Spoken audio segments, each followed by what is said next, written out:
प्यारे बच्चों, पिछले लेक्चर में हमने परासरण दाब के बारे में पढ़ा था।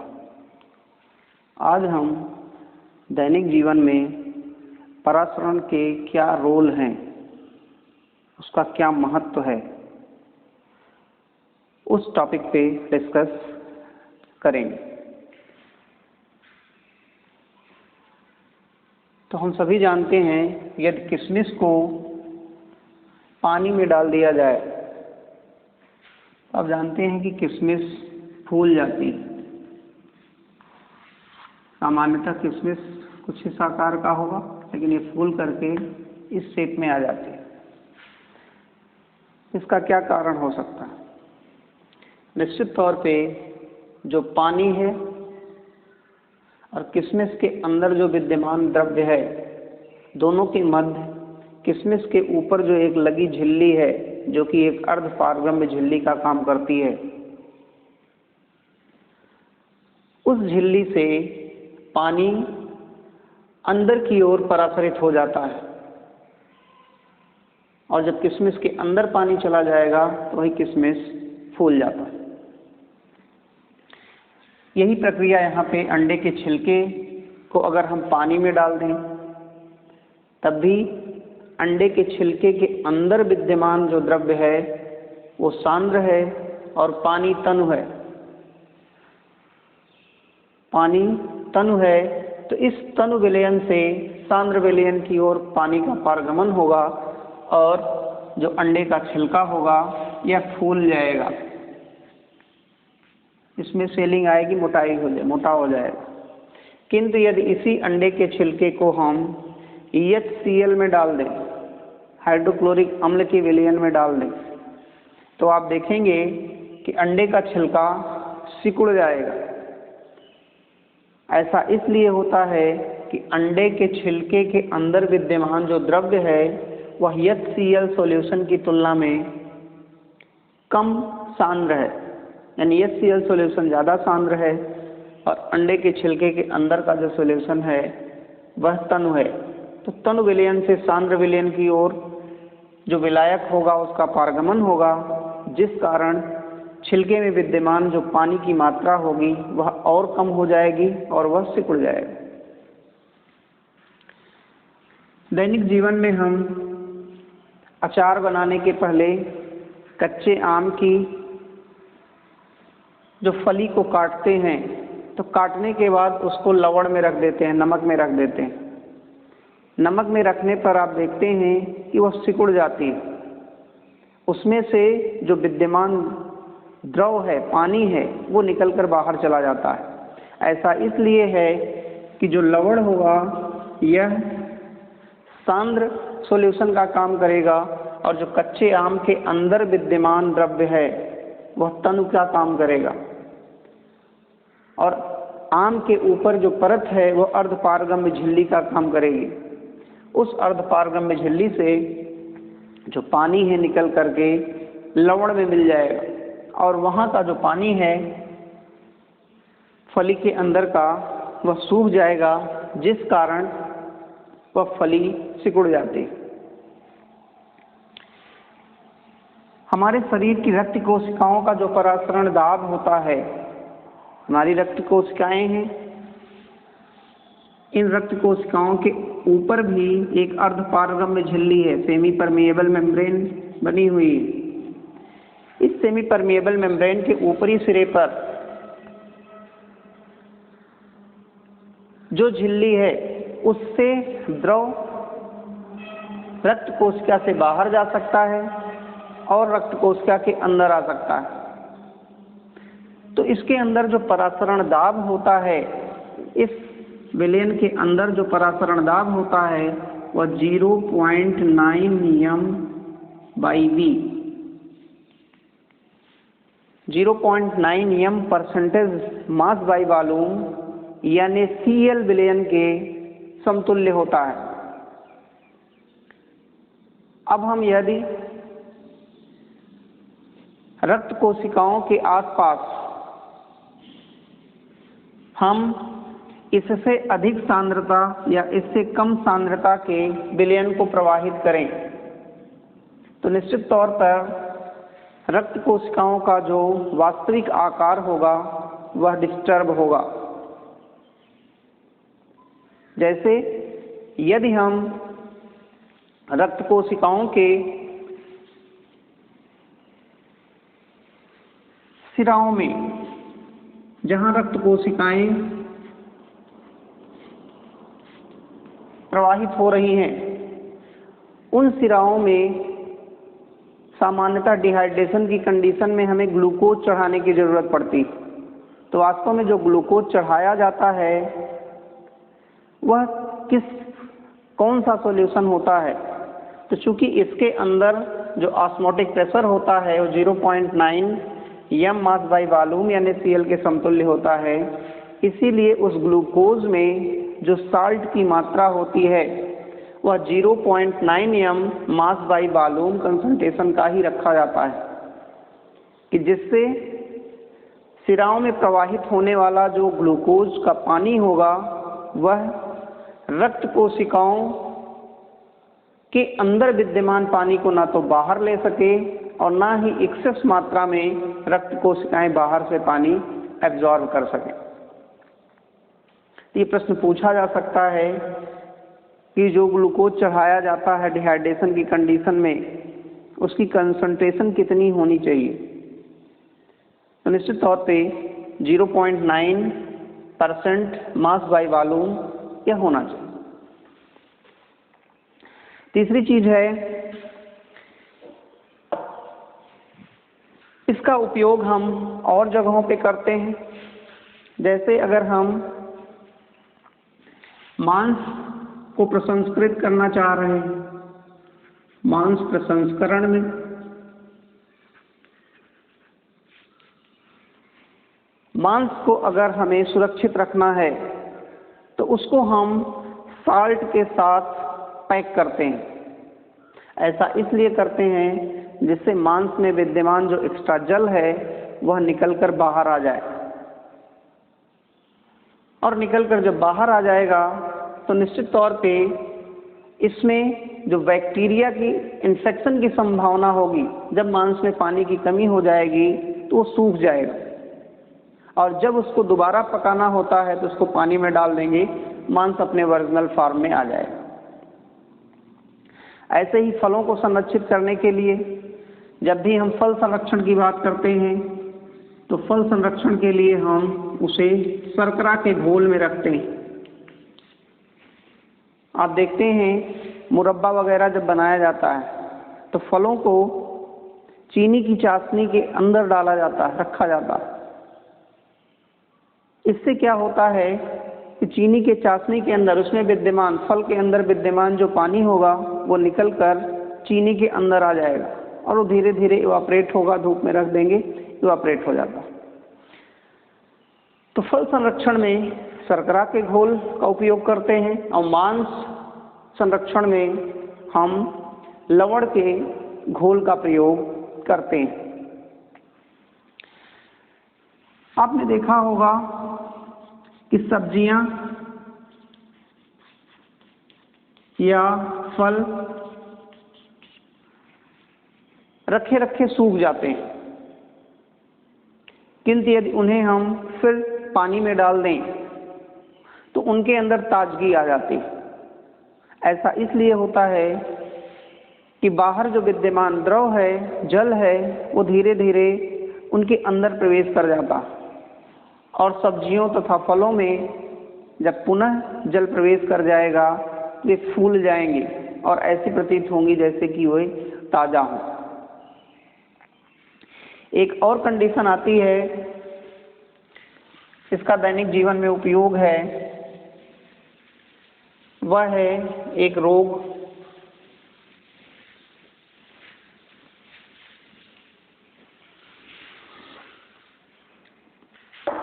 ओडिमा। एडिमा की सोफ या एडिमा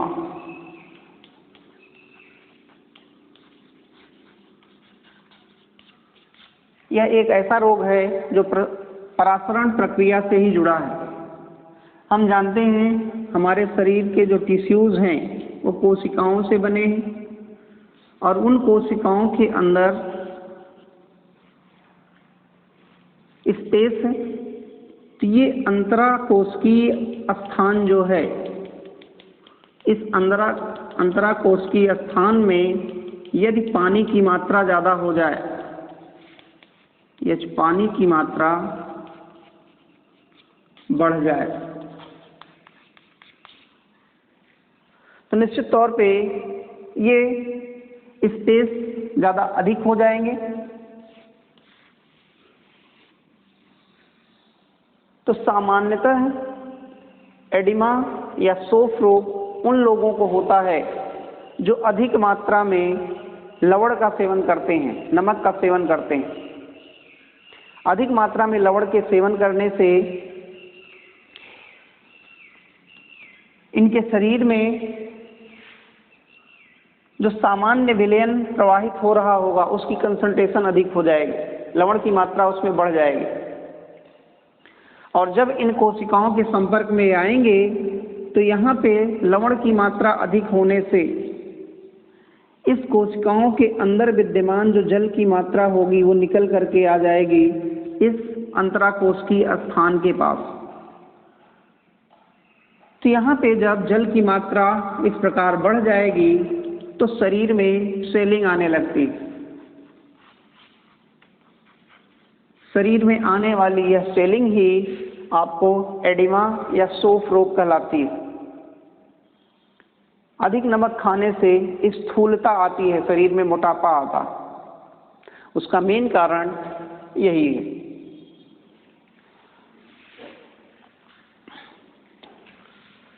लास्ट हम एक देखते हैं अपने दैनिक जीवन में परासरण का आंशिक प्रभाव है। हम आंशिक लिख रहे हैं यहाँ पे परासरण। आंशिक परासरण की स्थिति है कि जल मृदा से जल का जड़ों में पहुंचना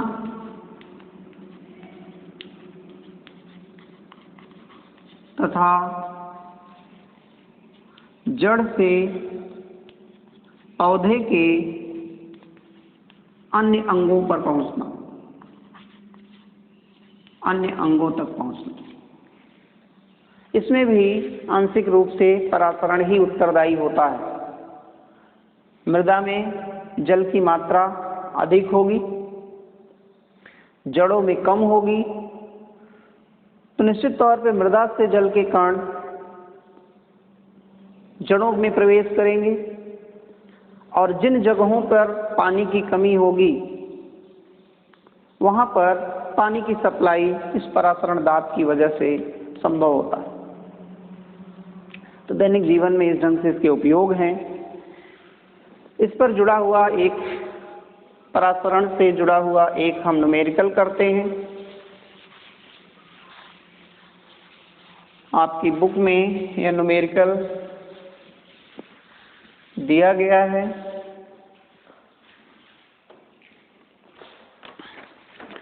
इसमें है क्वेश्चन 18500 मोलर द्रव्यमान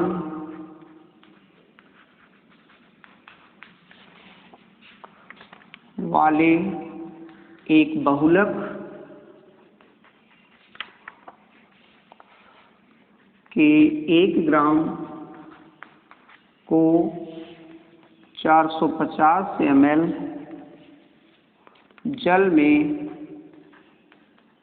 370 डिग्री सेंटीग्रेड पर 37 डिग्री सेंटीग्रेड पर घोलने पर उत्पन्न विलयन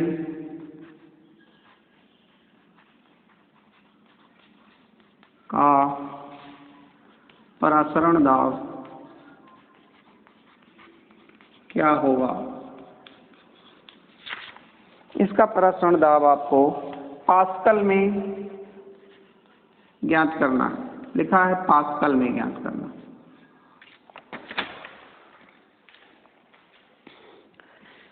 पास्कल में हम कैसे कैलकुलेट करेंगे, इसे हम देखते हैं। यहाँ पे सबसे पहले देखिए हमको दिया क्या क्या है या हमारी नीड क्या है, हमको ज़रूरत किस चीज़ की पड़ेगी, हमको परासरण दाब निकालना है। तो सबसे पहले हम परासरण दाब के लिए जो फार्मूला है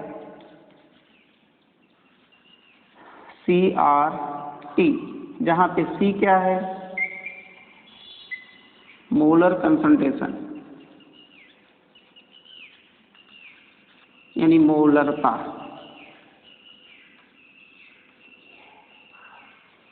और आप जानते हैं गैस कांस्टेंट है जिसकी वैल्यू होती है 0.0821 एटमॉस्फेरिक प्रेशर पर मोल डिग्री सेंटीग्रेड,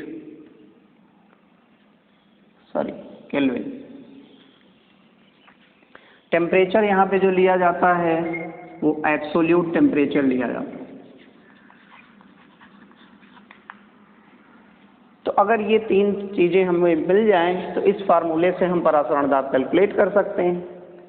तो सबसे पहले हम इस मोलरता को कैलकुलेट करें, और आप जानते हैं मोलैरिटी या M is equal to number of moles divided by molar mass. यहाँ पे नंबर ऑफ मोल सबसे पहले,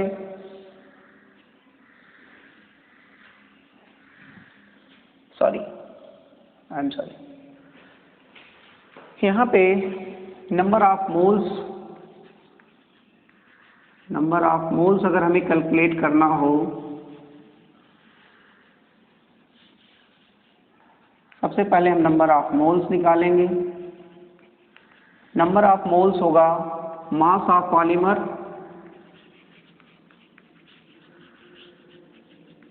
divided by molar mass of polymer.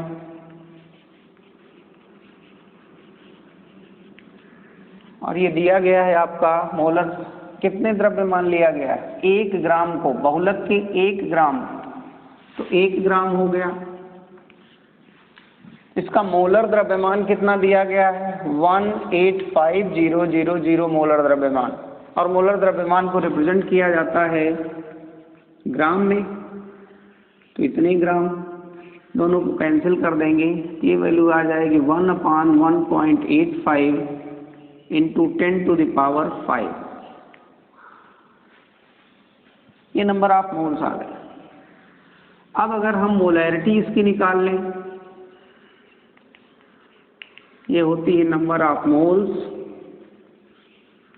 Divided by volume in litre. ये आपको दे देगा 1/1.85 इंटू 10⁵ वॉल्यूम इन लीटर।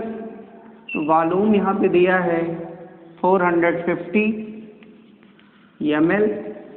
इसे लीटर में बदलने के लिए हम 1000 से इसको और डिवाइड कर देंगे, ये वैल्यू कुछ इतनी आ जाएगी, और ये पूरा रिजल्ट जो आएगा वो कुछ इतना आएगा 1.85 इंटू 10⁵ इंटू, अगर इसमें हम 1000 से डिवाइड कर दें 0.45 आएगा। इतने मोल पर लीटर होगा। तो ये तो हमारी मोलैरिटी आ गई, यानी यहाँ पे जो C था, C की वैल्यू हमारी ये आ गई। R की वैल्यू यहाँ पे दिया गया है 0.821 एटमॉस्फेरिक प्रेशर पर मोल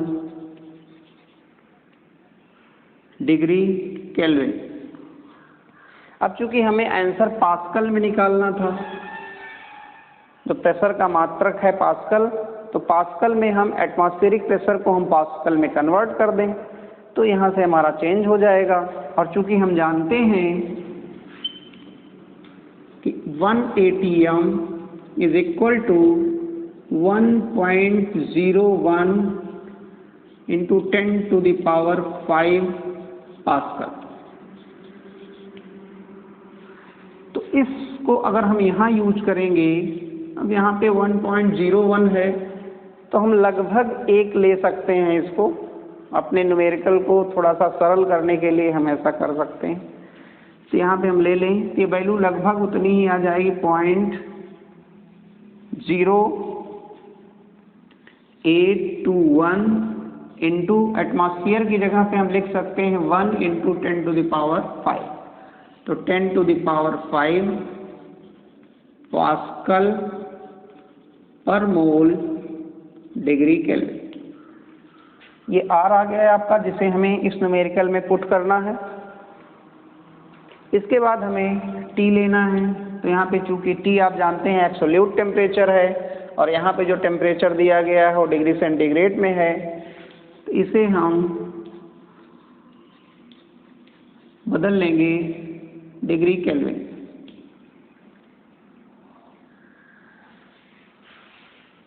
अब इन वैल्यूज को हम यहाँ पे पुट कर दें, और पुट करके जो आंसर आए उसे निकाल लें। तो हम यहाँ पे देखते हैं कि पाई की वैल्यू आएगी क्या। तो हम लिख दें pi will be equal to C. C का मान यह आया है, C is equal to 1/1.85 multiplied by 0.45 multiplied by 10⁵। ये तो सी आ गया।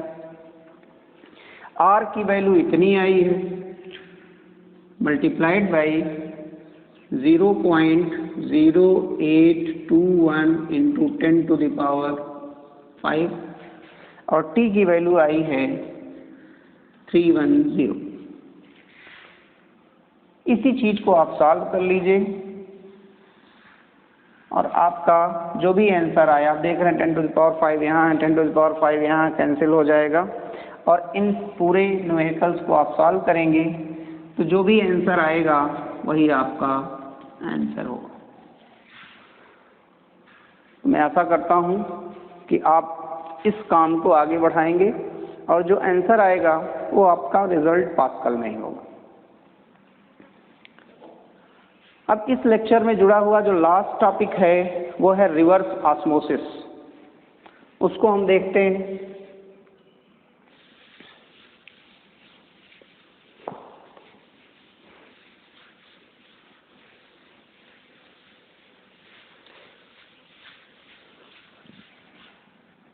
प्रतिलोम परासरण। प्रतिलोम परासरण या रिवर्स ऑस्मोसिस।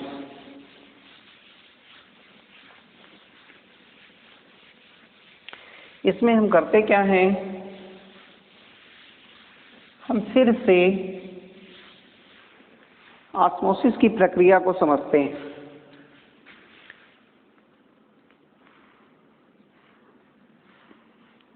हमने कुछ इस ढंग से एक पात्र लिया था, इसमें एक सेमी परमिएबल मेम्ब्रेन लगाई थी,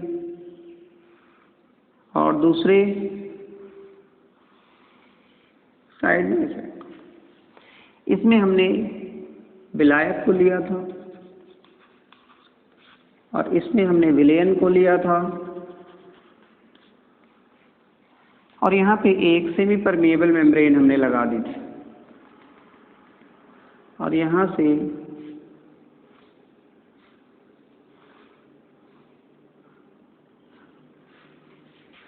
इस पर मैंने बताया था कि जो प्रेशर एक्सर्ट होगा वो एटमॉस्फेरिक प्रेशर होगा। इस पर भी इनिशियली एटमॉस्फेरिक प्रेशर होगा। ऐसी अगर कंडीशन होगी तो परासरण के द्वारा जो नेट प्रवाह होगा सॉल्वेंट का, वो विलायक से विलयन की ओर होगा। अब हम इस पर यदि कुछ एक्स्ट्रा प्रेशर इस पिस्टन के माध्यम से लगाएं, धीरे धीरे जब हम इस पिस्टन को पर दबाव को बढ़ाएंगे तो यह परासरण की क्रिया जो होगी ये धीमी पड़ती जाएगी, और इस पर एक दाब ऐसा आएगा जिस पर यह परासरण की क्रिया रुक जाएगी। अब यदि हम इस परासरण दाब से भी ज़्यादा दाब इस पर लगा दें, कोई एक्स्ट्रा हम प्रेशर लगा दें, Px लगा दें और बढ़ा दें, तो अभी तक जो Pa की दशा में परासरण तन विलयन से सांद्र विलयन की ओर हो रहा था, परासरण दाब लग जाने के बाद यह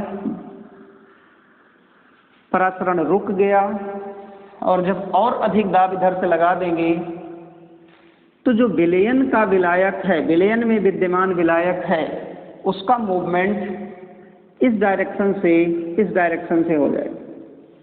अर्थात परासरण दाब से अधिक दाब लगाने पर विलयन की ओर से विलायक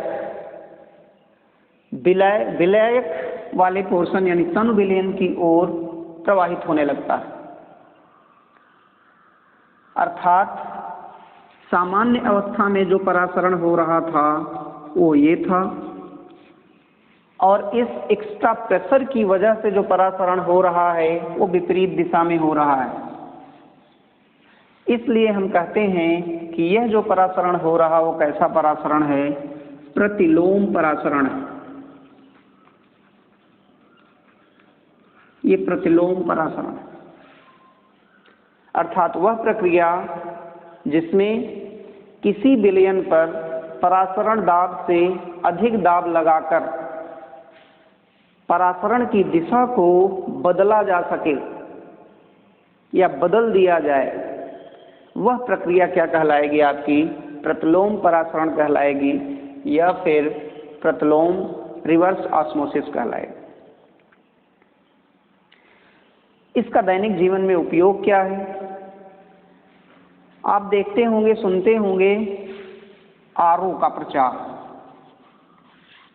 पानी को शुद्ध करने के लिए घरों में लगे हुए हैं आरओ, नहीं लगे हैं तो कम से कम एडवर्टाइज आपने सुना होगा। तो आरओ का मतलब ही होता है रिवर्स ऑस्मोसिस, यानी प्रतिलोम परासरण। इसमें करते क्या हैं कि हम सेम यही काम कुछ इस ढंग से अपरेटस को अपने सेटअप बनाते हैं।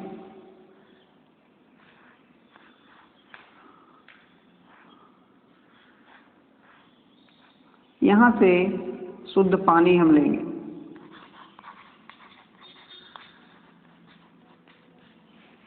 अब यहाँ पे जो है ये अशुद्ध जल है और इधर शुद्ध जल है।